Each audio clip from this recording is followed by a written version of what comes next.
Oke, assalamualaikum warahmatullahi wabarakatuh. Jumpa lagi teman-teman Tren Quran Family. Pada kesempatan kali ini kita akan bahas soal hukum tajwid surah Al-Hujurat ayat 10 dan hukum tajwid surah Al-Hujurat ayat 12. Jadi surat tajwid surat Al-Hujurat ayat 10 dan 12 ini akan kita bahas dari huruf per huruf, kata per kata, jadi semakin jelas bagaimana hukum bacanya, teman-teman. Oke, karena ini adalah ilmu praktek, berarti kita langsung melihat Al-Qur'annya seperti apa dan cara membacanya seperti apa. Oke, sebelum itu teman-teman Tren Quran Family yang baru berkunjung, silahkan subscribe karena di sini akan banyak video panduan soal belajar tajwid dan juga konten-konten Islami lainnya, termasuk soal hadis, Quran, dan ceramah serta info soal mu'alaf. Jadi buat teman-teman yang baru berkunjung silahkan subscribe dan klik tombol loncengnya. Dan kalau website trenquran.com sudah siap, jangan lupa berkunjung untuk berbelanja Al-Quran dan produk Islami di sini. Oke teman-teman, kita langsung saja. Jadi di depan kita sudah ada surah Al-Hujurat ayat 10 dan surah Al-Hujurat ayat 12. Kalau waktu kita cukup, kita akan bahas dua ayat ini. Nah, kenapa ayat 10? Karena ini ada banyak pertanyaan soal tajwid, hukum tajwid surat Al-Hujurat ayat 10 dan surah Al-Hujurat ayat 12. Nah, sekarang kita mulai saja. Jadi, yang pertama adalah innama. Jadi, innama ini adalah hukum bacanya adalah gunna atau dengung. Ya, cara membacanya adalah pada saat teman-teman membaca innama, ini in ditahan sepanjang dua harokat atau 1,5 alif atau 2 harokat sampai 3 harokat. Atau sama saja kalau kita sebut 2 atau 3 ketukan, teman-teman. Innamal mu'minuna ikhwatun. Nah, sebelum kita kata ikhwatun, al-mu'minuna, alif lam di sini adalah alif lam qamariyah. Jadi kita baca dengan jelas. Jadi innamal mu'minuna. Jadi alif lamnya dibaca dengan jelas karena ini adalah alif lam qamariyah. Yaitu manakala alif lam ini bertemu dengan salah satu huruf qamariyah yaitu mim. Kemudian al-mu'minuna. Nah, di sini adalah huruf waw.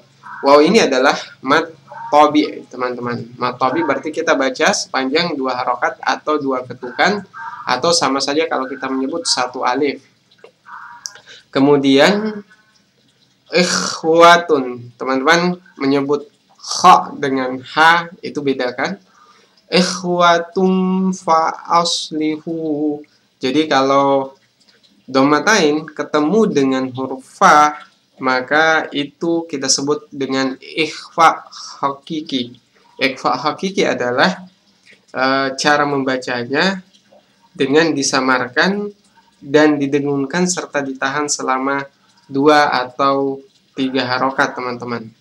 Jadi pada saat membaca ini kita ikhwatum faslihu. Jadi pada saat membaca ini kita menahan 2 atau 3 harokat, 2 atau 3 ketukan, dan didengungkan plus disamarkan karena ini adalah ikhfa bukan izhar. Jadi ikhwatum faslihu.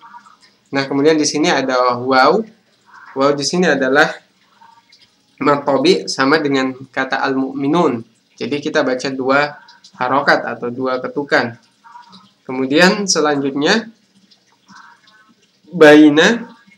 Baina adalah mat lain karena ya sukun didahului oleh huruf berharokat fathah. Dibaca panjang selama 2 harokat. Baina akhawaikum. Jadi yang selanjutnya adalah mat lain juga akhawaikum. Jadi cara membacanya bukan akhawaikum, teman-teman, tapi akhawaikum. Kemudian akhawaikum wattaqu. Nah, pada kata ini adalah izhar. Akhawaikum wattaqu, izhar syafawi. Karena mim sukun bertemu, jadi mim sukun bertemu dengan waw, maka kita sebut dengan izhar syafawi. Cara membacanya itu dibaca dengan jelas, bukan ikhwa, bukan izhar, tapi dibaca dengan jelas, yaitu akhawaikum wattaqullah. Nah, kemudian selanjutnya wattaqullaha. Nah, ini adalah, jadi teman-teman perhatikan kalau ada kata lafaz Allah,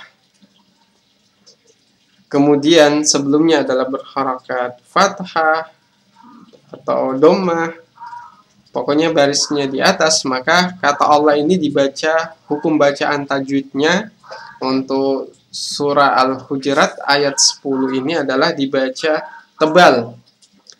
Dibaca tebal atau tafkhim.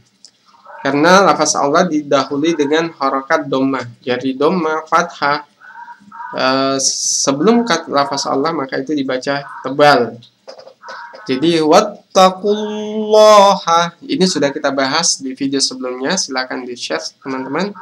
Kemudian la'allakum, perhatikan teman-teman, menyebut alif dengan ain itu dibedakan, la'allakum bukan la'allakum. Kemudian la'allakum turhamun, karena mim sukun bertemu dengan huruf ta, maka dibaca dengan jelas. Ini adalah izhar syafawi, teman-teman. Jadi la'allakum turhamun. Kemudian turhamun, waw ini adalah mad tabi, sudah sama dengan al-mu'minun.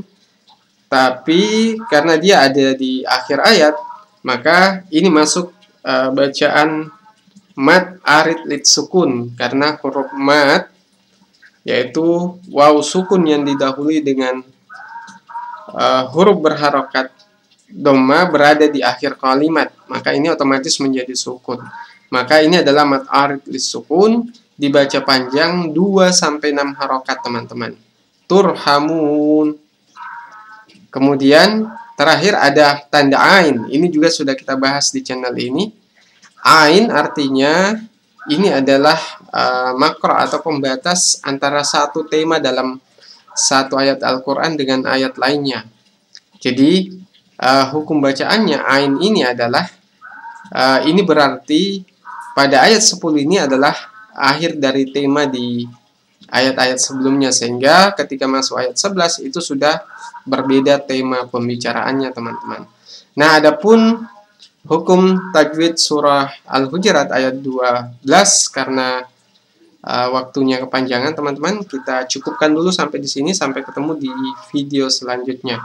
Jadi pertanyaan teman-teman soal tajwid surah Al-Hujurat ayat 10 atau hukum tajwid surat Al-Hujurat ayat 10 dan tajwid surah Al-Hujurat ayat 12 sudah kita bahas. Khusus untuk yang 12 kita lanjutkan di video selanjutnya. Sekian, mungkin itu yang bisa kami sampaikan. Assalamualaikum warahmatullahi wabarakatuh.